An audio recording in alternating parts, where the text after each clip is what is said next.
Hello दोस्तों, आप सबका स्वागत है एक बार फिर से एस्ट्रो गुरु कृष्ण चैनल पर। जी हाँ, ये मेरा दूसरा चैनल है। मेरा नाम है कृष्ण गुप्ता और जो लोग आज मुझसे पहली बार जुड़े हैं उनको बता दूं कि मैं एक प्रोफेशनल टैरो रीडर हूं और यूट्यूब पर मेरा एक पूरा चैनल है जिसका नाम है एस्ट्रो गुरु, जिसका लिंक यहाँ पर लिखा हुआ है। अगर आप यूट्यूब पर एस्ट्रो गुरु टाइप करेंगे तो चैनल मिल जाएगा, वैसे डिस्क्रिप्शन में भी लिंक दे दिया गया है। इस चैनल पर मैं कुछ कहानियाँ बताता हूँ, स्पिरिचुअल बातचीत करता हूँ, टैरो रीडिंग के अलावा बहुत कुछ करता हूँ और टैरो रीडिंग के लिए वो मेन चैनल है वहीं पर। तो आज की कहानी, जैसा कि आपने स्टोरी का टाइटल पढ़ लिया होगा, द्रौपदी का समर्पण। तो मुझे किसी ने कमेंट करके लिखा था कि मेरी कहानियाँ काफ़ी इंस्पायरिंग होती हैं और बड़ी चीज़ें जानने को मिल जाती हैं। तो जो थोड़ा मोड़ा मुझे ज्ञान है उसके हिसाब से मैं आप लोगों के पास चीज़ें लेकर आता हूँ। तो उन्होंने लिखा था कि मुझे कुछ कहानियाँ रामायण और महाभारत के संदर्भों से भी उठानी चाहिए, जिससे थोड़ा सा शायद उनका भी भला हो सके और मेरा भी ज्ञानवर्धन हो जाएगा जब इसके बारे में बात करूंगा। तो द्रौपदी के बारे में आज मैं बात करूंगा, द्रौपदी के उस संदर्भ की जब उनका चीरहरण होने जा रहा था। तो ये कहानी तो सभी को पता है कि द्यूत मतलब जुए में पांडव सब कुछ हार गए थे। पांडव मतलब युधिष्ठिर, उन्होंने अपने भाइयों को दांव पे लगा दिया। आखिरी दांव में उन्होंने अपने भाइयों को दांव पर लगा दिया, एक एक करके। और इसलिए लगाया क्योंकि दुर्योधन की ओर से ये शर्त रखी गई थी कि अगर ये दांव जीत गए तो फिर हम आपको बहुत कुछ लौटा देंगे। लेकिन जब अपने भाइयों को हार गए तो उन्होंने स्वयं को दांव पर लगाया, वे स्वयं को हार गए और अब दांव लगाने के लिए कुछ नहीं था। तब पांचाल नरेश शकुनी ने एक चाल चली और उन्होंने कहा कि अब अगर आप अपनी पत्नी को दांव पर लगाते हैं तो इस एक दांव में अभी तक जितनी चीज़ें आप हारे हैं, शुरू से लेके अंत तक, दास दासियों को भी दांव पर लगा दिया था। उनके महल में जो दास दासियां थे, नौकर चाकर थे, सबको दांव पे लगा दिया, सब कुछ हार गए थे, कुछ भी नहीं बचा था, नीलबटे सन्नाटा हो गया था। तो उन्होंने कहा अगर अपनी पत्नी को दांव पर लगाकर आप ये दांव जीत जाते हैं तो शुरू से लेके अभी तक जो हारे हैं सब वापस, सारे भाई वापस, सारा राजपाट वापस, सब कुछ वापस।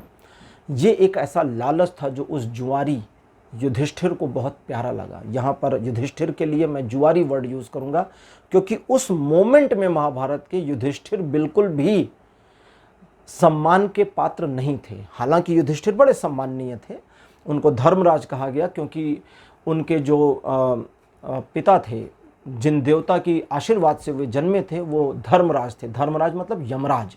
जो यमराज हैं मृत्यु के देवता, माता कुंती ने उनका आह्वान किया था और उन्होंने आकर के जिस पुत्र को दिया अपने आशीर्वाद से, उस पुत्र का नाम युधिष्ठिर हुआ और इसी वजह से उन्हें धर्मराज कहा गया, क्योंकि यमराज को हम धर्मराज ही कहते हैं।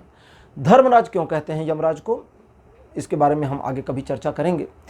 तो धर्मराज युधिष्ठिर ने धर्म के अनुसरण का परित्याग उस मोमेंट में कर दिया था, इसलिए वे सम्मान के पात्र नहीं रह गए और मैं उन्हें जुआरी कह रहा हूँ।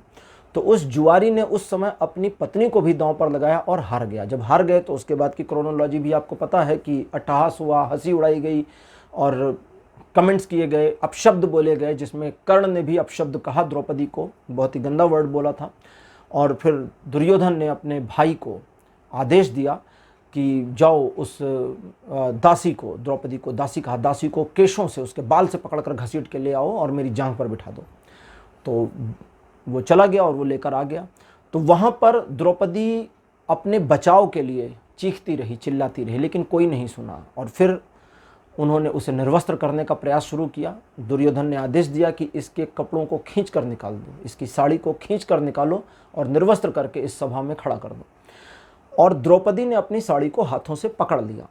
दुशासन खींचने की कोशिश कर रहा था, द्रौपदी रोती रही, हर एक से एक एक करके विनती करती रही, लेकिन कोई भी उठा नहीं। लज्जा के मारे, शर्म के मारे, आत्मग्लानि के मारे, अपने अंदर अपराध की भावना के मारे भीष्म पितामह और द्रोणाचार्य जैसे महारथी, कृपाचार्य जैसे महारथी भी उस सभा में सिर झुकाए बैठे रहे, लेकिन कोई उठा नहीं उस अन्याय के आगे। और द्रौपदी अपनी साड़ी पकड़े सबको चीख कर चिल्लाकर बुलाती रही, लेकिन कोई नहीं आया। फिर कथाएं कहती हैं उसने कृष्ण को याद किया कि हे केशव मेरी रक्षा करिए, लेकिन कृष्ण नहीं आए। कृष्ण थे भी बहुत दूर।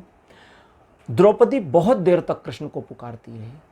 दुशासन उसकी साड़ी को खींचने का प्रयास कर रहा था और द्रौपदी ने साड़ी को पकड़ रखा था। बड़ी देर तक, कुछ मिनटों तक ये सारा कार्यक्रम चला और द्रौपदी का, चूंकि कोई भी उसकी मदद को नहीं उठ रहा था, इतनी बड़ी सभा जिसमें इतने बड़े बड़े, मतलब भारतवर्ष के बड़े बड़े महारथी बैठे थे, कोई भी नहीं उठ रहा था, तो किसी का भी विश्वास डोल जाएगा। कितना भी कोई विश्वास करता हो किसी पर, कितना भी किसी का आत्मविश्वास हो, वो डगमगा जाएगा। और वो हुआ द्रौपदी के साथ। द्रौपदी का विश्वास भी डगमगाया उस मोमेंट में कि जब ये महारथी कुछ नहीं कर रहे थे तो मेरा क्या होगा। जब इनमें से कोई नहीं उठ रहा एक स्त्री की लाज बचाने के लिए, पत्नी की लाज बचाने के लिए, पुत्रवधू की लाज बचाने के लिए, एक लड़की की इज्जत बचाने के लिए, तो मैं इनसे क्या ही उम्मीद करूं। अब तो सिर्फ कृष्ण का सहारा है।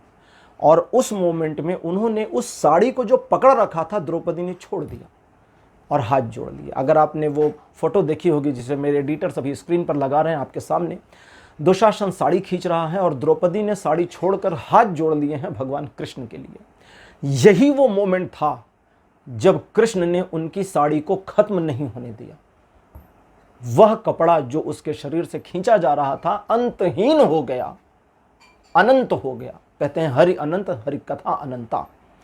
तो उस मोमेंट में जब द्रौपदी ने समर्पण कर दिया कि हे केशव, अब सब तुम्हारे हाथ में है, जो करना हो करो, अपनी सखी की लाज को बचाना है तो बचाओ, लुटाना है तो लुटाओ। उस मोमेंट में कृष्ण उनकी मदद को आ गए, सडनली आ गए और उन्होंने उस साड़ी को, उस कपड़े को अंतहीन कर दिया। और कथाओं के अनुसार दुशासन उस कपड़े को खींचते खींचते खींचते खींचते गिर पड़ा चकरा करके, क्योंकि वो उतना बलशाली योद्धा थक गया था, लेकिन वो वस्त्र खत्म नहीं हो रहा था।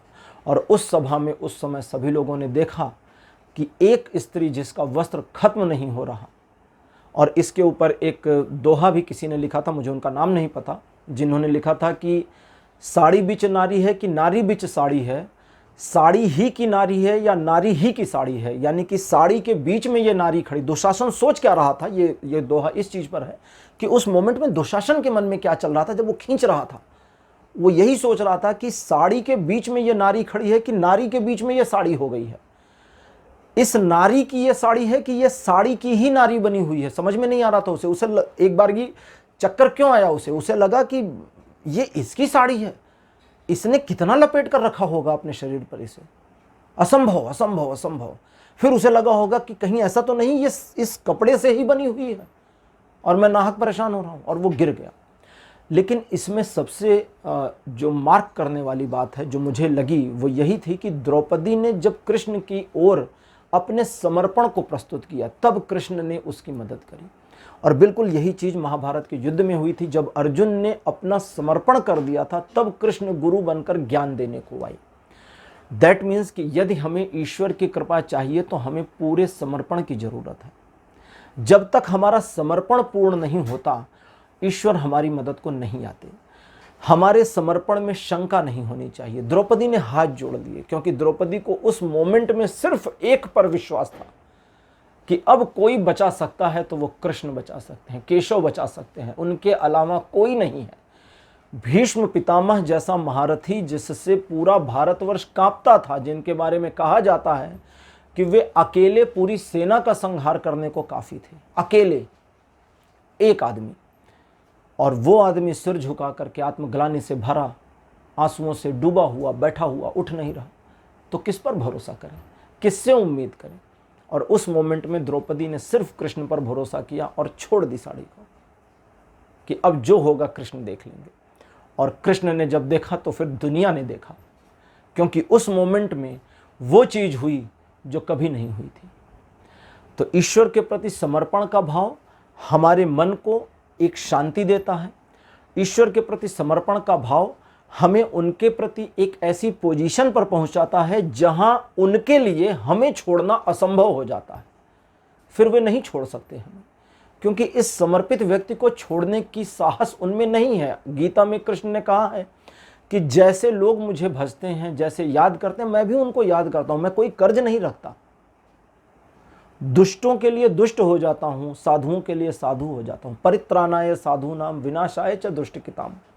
तो दुष्टों की विनाश के लिए, यानी कि अगर दुष्ट है तो वो भगवान को नहीं मान रहा तो उसका विनाश भी मैं करूंगा, और साधु मुझे मान रहा है तो उसकी रक्षा भी मैं ही करूंगा। लेकिन साधु की रक्षा, साधु के बारे में एक लाइन बोल करके आज के इसको ख़त्म करूंगा।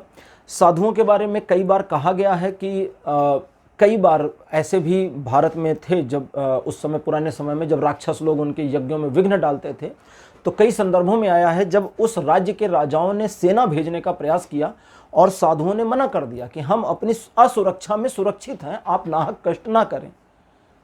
अगर हम इस असुरक्षा में असुरक्षित महसूस करते हैं तो हम साधु ही नहीं हैं। साधु का मतलब सीधा साधा, फिर तो हम प्रपंची हो गए ना। तो इसलिए साधु का मतलब बहुत अलग होता है। तो खैर, आज की कहानी द्रौपदी पर केंद्रित थी और भगवान कृष्ण पर।